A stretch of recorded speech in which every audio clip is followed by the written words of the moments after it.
बिस्मिल्लाहिर्रहमानिर्रहीम। आज हम अपना क्वेश्चन स्टार्ट करेंगे। क्वेश्चन नंबर 1 मोस्ट इम्पॉर्टेंट क्वेश्चन है ये मैकेनिकल के इंटरव्यू के लिहाज से। अक्सर बात ये जो क्वेश्चन हैं ये लाजमी पूछे जाते हैं, हर इंटरव्यूअर को ये क्वेश्चन याद होते हैं और जो भी कोई कैंडिडेट आता है तो सबसे पहले वो यही क्वेश्चंस करता है। अगर आप लोगों ने ये चैनल सब्सक्राइब नहीं किया तो काइंडली सबसे पहले चैनल को सब्सक्राइब कर दें और बेल आइकन पर भी क्लिक कर दें। क्वेश्चन नंबर 1 है जी, what is formula to calculate module in gears. के गियर्स में मॉड्यूल को कैसे कैलकुलेट करते हैं, उसका कौन सा फार्मूला होता है।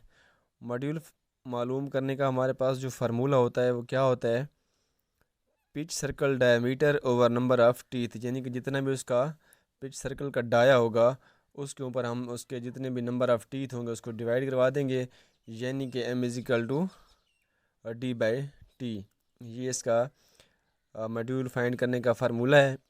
क्वेश्चन नंबर 2 है जी, which types of gear box is mostly use in conveyor belts. अच्छा, वो हमारे पास होते हैं वर्म एंड व्हील बॉक्स होते हैं ऐसे जो कन्वेयर बेल्ट में यूज़ होते हैं। उसके बाद जी हमारे पास क्वेश्चन है,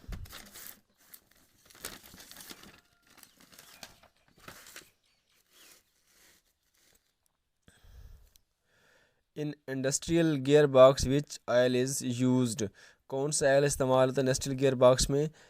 उसमें हमारे पास 220, 320 होता है एंड 460 होता है।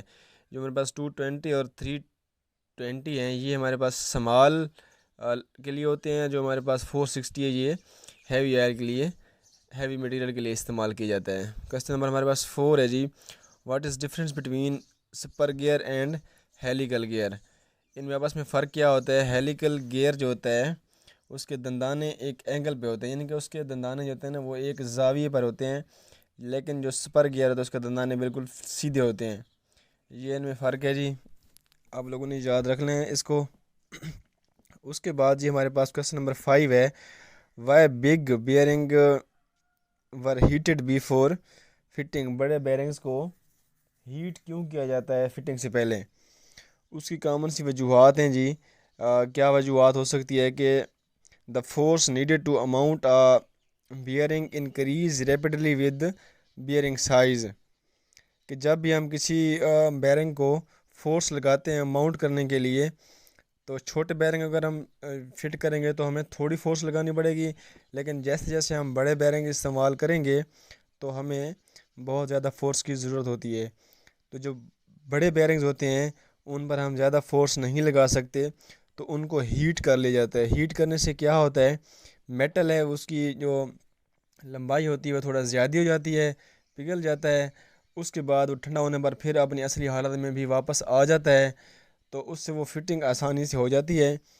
इसी तरह उन्होंने कहा है कि because of the mounting force required larger bearing can not easily to pressed on the shaft और into a having therefore bearing or the housing is heated before mounting। कि जब हम छोटे बेयरिंग्स को इस्तेमाल करते हैं तो हमें थोड़ी फोर्स की ज़रूरत होती है, लेकिन अब जैसे ही हम बड़े बेयरिंग इस्तेमाल करेंगे तो हमें ज़्यादा फोर्स की ज़रूरत होगी, तो गर्म करने से वो जल्दी से शाफ्ट में फिट हो जाते हैं और फिर अपनी असली हालत में वापस भी आ जाते हैं। क्वेश्चन नंबर हमारे पास 6 है, वह बेयरिंग यूज़। बेयरिंग हम यूज़ क्यों करते हैं। कॉमन सी बात है, friction is bound to occur between the rotating shaft and the part of the supports the rotation. Bearing are used between two component. The bearing serve to reduce friction and allow for smooth rotation. This cuts down on the amount consumption. Bearing इस्तेमाल इसलिए होते हैं कि जैसे हम pulley में fit करते हैं तो बेयरिंग की वजह से ना उसकी फ्रिक्शन कम हो जाती है और फोर्स भी कम लगती है, उसके टूटने का ख़तरा नहीं होता। In which principle hydraulic cylinder work. Principle hydraulic cylinder है जब वो किस कानून के मुताबिक इस्तेमाल होता है। हाइड्रोलिक सिलेंडर बेसिकली बहुत ज़्यादा चीज़ों में यूज़ हो रहा है आजकल, आपका ऑटोमोबाइल्स में भी यूज़ हो रहा है।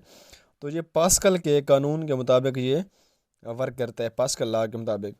What is least count of vernier. बहुत कॉमन क्वेश्चन है और ये मैकेनिकल फिटर हो या कोई भी हो, मैकेनिस्ट हो, उसको आना चाहिए। लीस्ट काउंट जो वर्नियर का होता है वो होता है 0.02 मिलीमीटर, यानी कि 1/50। इसका मतलब क्या है कि एक हिस्से के अगर 50 हिस्से भी कर दिए जाएँ एक पार्ट के, तो उसकी भी मेजरमेंट के लिए ये कर सकता है। What is least count of screw gauge? Screw gauge का लीस्ट काउंट क्या होता है? लीस्ट काउंट जो स्क्रू गेज का होता है वो होता है 0.01 मिलीमीटर, यानी कि एक पार्ट के 100वें हिस्से को भी ये मेजर कर सकता है। 1/100 भी इसको लिखा जाता है।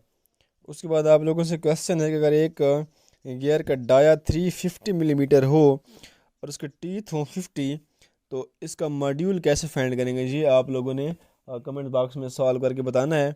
बहुत इजी क्वेश्चन है।